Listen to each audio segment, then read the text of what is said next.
Hey everyone, so today I come bearing good news and embarrassing news in equal parts probably. So I've had my slab saw for almost 2 years. When I got my slab saw, at the same time I also got a vibratory lap. I, however, have never used a vibratory lap, so I had no idea how they work. So when I saw it, I saw a green carpet felt pad on it and just assumed that was a Velcro pad for the actual laps that go onto it. I know, so I said embarrassing in equal parts. Knowing how much laps cost for my rotary, and considering that this was a larger machine, I just didn't even bother looking up the prices because I knew it was going to be too expensive for what I could afford at that time. I kind of put it away and forgot about it. And then almost by accident, I stumbled across a video of one being used and realized how foolish I have been for almost 2 years, because vibratory laps don't use laps. They use grit, which I have in abundance. So in short, I've had an amazing machine capable of polishing much larger rocks and slabs for almost 2 years that has literally just been sitting doing nothing. Yep. So in other words, today we're gonna be polishing some rocks. So yeah, here it is. Here's all the agatized coral in the background. So yeah, what you do is you put grit on this plate, then add a little bit of water so that it becomes kind of a paste, and it vibrates and polishes the rock that way. Oh wow, my frame rate is just perfect. To the exact same rate that it's vibrating. You can barely see that on camera. That's crazy. Sorry. Anyway, I'm not gonna leave it right here. I'm gonna move it somewhere else while it's working. But yeah, I'm very, very happy. I feel kind of ridiculous for having this for as long as I have and never using it. So before we did this video, I went ahead and polished 3 rocks just so that I could get the hang of it. Now we'll show those in just a moment. So depending on time, I have a lot of videos to head out, so it should be fine. But depending on time, picked out 2 for sures that we're gonna polish in this video. One I'm not sure about yet, and another one that I haven't cut yet because it's in another video. It's one of these. I'm thinking I really want to polish one of these agatized corals because they're gonna be so nice. I think maybe this one, honestly. I don't know yet though. That will be going on soon because I'll be cutting it soon. The one I'm also thinking about is this fantastic blue agate that I found. I think it will be absolutely stunning once it's polished. And the 2 for sures are this gorgeous piece from Haunted Ridge that I cleaned out. It has a really, really nice crystal pocket, but on the back side, there's just such nice agate banding and quartz pocket that glows. I think it's going to be really interesting. Yeah, I think that is going to be really nice. And the other one is this, which is like the nicest Teepee Canyon agate I've ever seen. And it deserves a polish. That is a specimen worthy of polishing. So, I have others that need more work that I want to polish at a later date, but so here's the thing. I got a new blade, and it's a continuous rim, and those cuts are so smooth that we can literally just jump straight to step 2. There are a lot of other rocks that I want to polish, but this was either on my old blade or one that we cut at Kim's, and there's just enough of an aggressive cut that I need to do the first step, which is 60-90. So I'll save that for later just because it adds more time and wears the plate down faster. So if we can avoid it, I'd rather just jump to straight 2, which on all of these pieces we will be able to. So what we are going to do right off the bat is take this, which is 120-220 silicon carbide. I'm gonna pour some out on here, and then I'm going to turn this on so it starts spreading out. And then we add a little bit of water just so that it can start turning into a paste. All right, and it is ready to go. I made it a little thinner than it needs to be, but that's just because it's going to evaporate off. Okay, wow, with the rolling shutter, this looks wild. What the heck, that's so cool. Sorry, it doesn't look anything in person like it does on the camera, and that is just so satisfying to look at. Oh my god. Okay, and then we take our first rock, which is going to be this one. We set it down. I'm at, my bench is not level, so it's going to be hugging this corner, but yeah, that's basically what we do. We're just going to let it slide around and do its thing, and I will be back when it's ready to go to the next step. And as I said before, I've already polished 3 rocks on it just so I could get the hang of it before I actually made a video talking about it. First we did this one, which is one of those fossiliferous shirts filled with druzy from Florida that we found with Derek. Front side, back side. And I knew this one was not going to get like a mirror polish, and that is just because the material is so soft. All of the agate and chalcedony pockets took a really high shine, but the other stuff did not, which again is exactly what I expected, but very cool. I like it a lot. And I did this right here, which is an absolutely fantastic Mexican lace agate, one of my favorites I've ever cut. It's just gorgeous. I bought a big chunk so that I could get a bunch of slabs, and I got to this pocket and I was like, I don't think I can cut any more of this rock. It's too pretty, but it took a real nice shine. Really, really, really, really pretty. All the druzy pockets. I actually like that it undercut on this one because it really highlights those bands. So pretty. And I think this one came out best out of all of them. This is one of my favorite specimens I've ever found from the Yellowstone. This is a brecciated agatized wood. So it's got tons of agatized wood. There's actually jasper pockets. It's actually yellow jasper. But then the chalcedony pockets aren't just chalcedony. They are true banded Montana moss agate. So this is a Montana agate jasper wood. This is what I refer to all the time in videos as a trifecta rock, because it is literally all the big three that you want to find on the Yellowstone in one specimen. And I absolutely cannot believe the polish we got on this thing. See that mirror? Freaking mirror shine on it is just so gorgeous. So yeah, after I did this one, I was like, yep, I am so mad at myself for not using this thing for 2 years. But we have it now. Well, we've had it, but we know how to use it now. And I plan on using it all the freaking time because it is so beyond nice. So yeah, whenever that rock is done, I will give you guys an update and I'll be back whenever that happens. Hey, so like, remember how I said I'd let you guys know when this one was ready to move on? It felt like it defeated the purpose. Let me explain. Well, I started it on the 122/20. It did not really have like any saw mark that I needed to get rid of. But the other thing about it, sorry it's wet now, is it has these fractures, which means if I put it on the 6090, it would just eat into those fractures so freaking bad. So I could not go down a step. So, in other words, it took a long freaking time to get past step 1. Well, 2 technically. And the plate is big enough that while this thing is spinning around, I just kept putting in more rocks while I waited for it to finish. So I started with the Teepee Canyon and this one right here, which is that beautiful blue agate. Well, as you can see, that surface is just fine. Nice and smooth. This is ready to move on. The other one was not done yet. So I put this on, which is a very nice piece of amygdaloidal basalt. Again, perfectly nice and smooth. It's ready to move on. But the Teepee Canyon wasn't yet, so I put this on. Nice and perfectly smooth, ready to move on. Teepee Canyon still was not done yet, so I put this one on. And it's ready to move on. And then when this one was finally ready to move on, so was the Teepee Canyon. So I put on this right here, which is a good agatized coral, and it is nice and ready for step 3. And lastly, this one right here, which was already like extremely smooth, so it did not take much time at all. So in other words, we're ready to move on to step 3, and step 2 and 3 are absolutely identical. The only difference is the grit we're using. So I'm not even gonna bother showing because you've seen it. You know, if you want, I can just replay the clip of me pouring grit onto the plate because it's the same thing. You're not gonna gain any more information from watching the other step. So, you know, defeats the purpose. All rambling aside, I'm gonna go get it set up. Okay, so I let these go for most of the day. As you can see, we are starting to develop a shine. Gonna be real nice. Very excited to see that one polished, and this one is also ready. You can see that at the end of step 3, we should start to be getting a little bit of shine. Not much, but a little. So these two are ready to go onto the final polish step, but I have others to get to that point first, so we're gonna do that first for obvious reasons. These are the 2 I have on right now. They're kind of just slowly spinning in circles. Actually, they've been going for quite some time, so I'm gonna check them also. Actually, this one's ready to move on too. That is gonna be so nice. Dang, all right, this one's ready too. That's handy.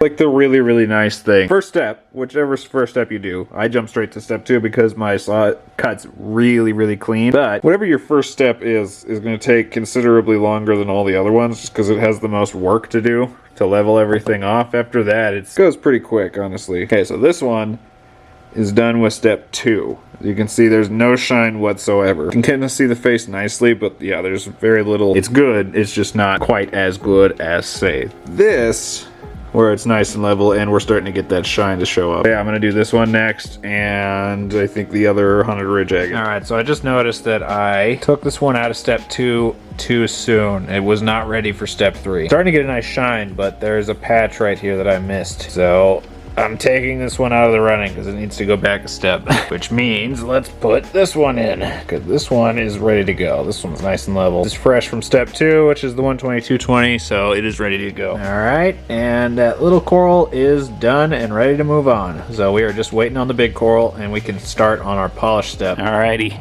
they are all done. With step 3, as you can see, we're starting to develop a shine on there, which is perfect. They're all nice and smooth and lightly glossy, not super glossy. So we are ready to move on to the final step. And to do that, we're going to take this, which is my other plate, and put this down over top of it, then put this down, and then what we're going to do is take this here polishing compound and get it set up again. All right, so they're all almost done. There's 2 more to go. That is this one right here, which I think is going to be awesome, and this one right here, which I know I said we were taking out, but I actually just let it run a little longer and it's fine.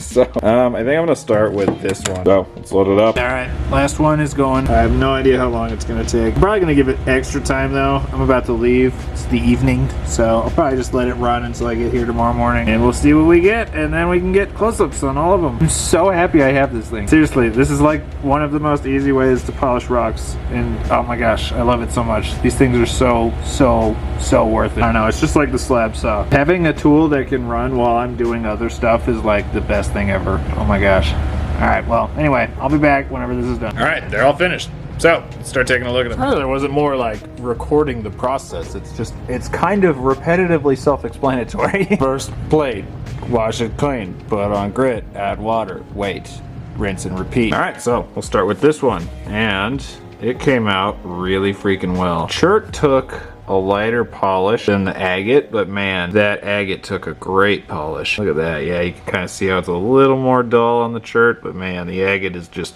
perfect. Also, when I do more of these, I'm gonna have to put a weight on them. I did that for one of the first ones that I did, but I didn't think these ones needed it. But yeah, I'm looking at this and I think they did. As you can see, it's weird. It didn't like really, it ground all the way around everywhere just fine, but when it came to the polish, it's almost like it only, like, I don't know, if you look around the edge, it did not polish the very outside edge. And that might just be a result of the rind of the Teepee Canyon. It's way softer out here than the rest of the rock, but it also could just be because it needed some weight to keep it forced down a little tighter. Regardless, I am so freaking happy with that. That is, where's my flashlight? That is an absolutely fantastic, amazing Teepee Canyon. That was very much worthy of getting a face polish. And this one ain't going nowhere. This is mine. This is my favorite Teepee Canyon I've ever found. I wasn't sure how this was going to polish on the Vibratory. It works well-ish on the flat lap. No, it works well on the flat lap, depending on the type. Wasn't sure how the Vibratory would handle it, but it turns out actually really well. This is the amygdaloidal basalt. And it actually got that basalt to a pretty dang good shine, which I was not expecting. Usually when you do it on the flat lap, it's a little more dull, and then all of the agate pockets are like high gloss. But man, that actually did a really good job. Of course, I got a smear on it. Yeah, I'm really impressed with that. And there's some really cool little agate pockets in there. Beautiful shine on that one. Yeah, you can see that with the texture of the basalt, I did not think it was going to take that high of a polish. And then all those little agate pockets are like an even higher polish. Oh, there you go. You can see my... we got a slight mirror on that one. Heck yeah. Then we did 2 of the Agatized corals. I think that video's come out already. If not, I guess I'm spoiling it in advance. But yeah, these are Agatized coral, not the same kind of Agatized coral that are the geodes. But also, this is still Florida Agatized coral. It's just not the geode variety. And the detail inside of these things is phenomenal. All of that coral texture is just perfectly preserved in the agate. Beautiful blue tone. Yeah, you can see, like, solid agate all the way through. It's so cool. I absolutely love this stuff. And we got a real nice polish on it. It took a really good shine. But the cool thing is, it's funny because some rocks you don't want to undercut, and other rocks, it's actually kind of a good thing if they undercut. It, like, really highlights that coral polyp texture. The structure is like perfectly undercut. Oh my gosh, that's so cool. So yeah, in other words, I am very satisfied with this one. Get it on my phone, you can really see that. Isn't that cool? Again, like, you don't always want undercutting. Sometimes undercutting is a really bad thing, but I think with the coral, it's actually ideal because it really, really shows off that structure. And here's the other coral that we did. And yeah, that took a fantastic shine. These are a little softer than most agates, so they're not probably ever gonna take like a full mirror, but that you can still see the lamp perfectly in that reflection. And it did the same thing, but not as much, weirdly. This one shows the polyp texture way stronger than this one does. This one's pretty uniform. But oh my gosh, you guys. I love these things so very much, and I am absolutely gonna be doing a ton of cabs out of this material because we got a lot of it. And it's just so stunning. Look at how perfect that is. Actually, you know what? I'll swap cameras. One sec. Get up close to it, and it's just literally perfect. The structure of each individual polyp is just absolutely perfectly intact. How cool is that? Yeah, I'm thrilled with that. That is so pretty. I'm actually really happy. In that video, I only cut the heel off, and I was debating going deeper to get more slabs out of it, and I'm kind of happy I didn't, because that's a really cool specimen. Big ol' agatized coral head. That is so cool, and that is not small. There's still a lot of that rock left. We also did 2 haunted ridge agates, and I think one of them came out fantastic. The other one came out good, but I'm still very much learning how to use this vibratory. So what I learned from this experience is that we want more solid pieces, because this one that has all of the different texture and banding and stuff, it did take a good polish, but there was a ton of undercutting. I think I might be able to avoid that by doing a step with 1000 in between the 500 and final polish, but I'm not sure. It might just make the problem worse. It's not showing very well on the camera for some reason, but this one got a really nice polish too. Everywhere there's agate, it took a really nice shine, but then in the quartz in the middle, it kind of didn't polish quite as high. But that's fine, because I didn't really want this one to be a polished specimen. I just wanted to polish the back so it looked nice. This is actually the main exciting thing about this piece. Is the, oh gosh, I'm dropping it, is the awesome crystal pocket. So now it stands up nicely like that, and you can enjoy the crystal pocket, and then if you flip it over, it's lightly polished. So I'm happy about that. If I were to leave it on longer, I might be able to get that shine higher too. I don't know. This one, on the other hand, took a really nice shine, and I'm really, really impressed with it. That is just gorgeous. The vibratory seems to favor more uniform structures because of the fact that because it's vibratory, it's kind of unavoidable that it's going to undercut, as far as I'm aware. I might do some testing and see if I can figure out how to work a way around that, but see, it got a really nice mirror shine on that. But either way, even with all that being said, I think this came out so nice. And on some lacy agate stuff, like that other lace agate I showed earlier, I kind of like the undercutting because it really highlights each banded section. Oh my gosh, that is so pretty. Yeah, like right there. Really highlights that fortification pocket right there. That is so cool. So yeah, I think I can be very happy with this one. Got a really nice shine on it, and that is just a gorgeous specimen. Above and beyond though, my favorite one is this one right here. Look at how royal freaking blue that came out. That is just absolutely stunning. And this was my indicator that we should probably focus on more solid rocks. I don't know why I didn't do a Montana agate, but seeing this tells me that Montana agates are gonna look absolutely amazing. This one, even though it's my favorite, has a downside. And I saw it, and I kind of just ignored it because I knew I was going to have to go back with it, and I didn't want to have to push this video off another 3 days. But now that once I'm finished filming, I'm going to go back and fix it. And that is, oh, let's see if I can find it and highlight it. There we go. See that little spirally track line? Yup, I put these two in together, and I think a piece broke off of this one. And yeah, when, you know, it's just sitting there on a flat surface, what happens when that catches? It vibrates and leaves a little tiny perfect swirly scratch on the surface. To fix that, I'm gonna have to take it back to step 2 or 3. This one though, this is why I think doing more solid rocks is going to be a huge asset, because if we tilt it, get it to focus, look at how mirror finish that is. That is amazing. That is what I would call a mirror finish. That is so freaking pretty. And man, the blue on this thing is just, it's outlandish. That is my favorite for sure. And I still have a bunch of streak marks on it that I need to wipe off. It's literally perfect, other than that dang little spiral trackway. Again, it won't be hard to get rid of. It's just more irritating than anything. Alrighty guys, that's gonna do it for this one. Even though I feel ridiculous for owning this thing as long as I did without using it, I'm so happy to have this tool, and it is going to be amazing to finally be able to like polish my big rock. I'm definitely still kind of getting the hang of how, oh gosh, look at that mirror shine on this thing. It's just crazy. I'm definitely still learning how to use this thing properly. I'm really excited to do some Montana agates because they're just so freaking hard and nice and flat. They're gonna get more shine like this than broken up shine like these ones. Let me know which fine was your, or fine. Wow, that's hardwired. Let me know which rock was your favorite. This one is probably my favorite, like without question. Honestly, this one, just because that blue is amazing and the mirror shine, or this one, just because that's like the nicest Teepee Canyon I've ever seen, and it deserves that polish. But yeah, guys, that's gonna do it for this one. I hope y'all enjoyed, and I will see you next time.